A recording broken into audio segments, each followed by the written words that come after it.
مقرمشين من برا وطرايا وبشهوا القلب من جوا، ونكهة الزعتر والجبنة اللي فيهم إشي عن جد بيفتح النفس.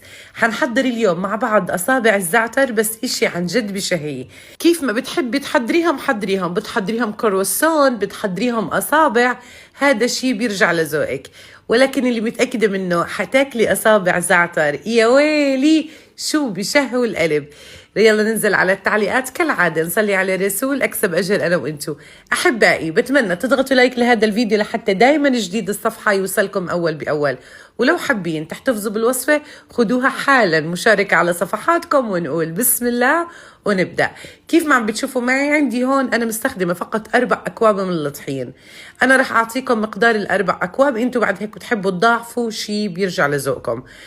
رح أنخل الطحين كتير منيح، بعد هيك رح أضيف على الطحين نص معلقة صغيرة من الملح. بدمج كل هاي المكونات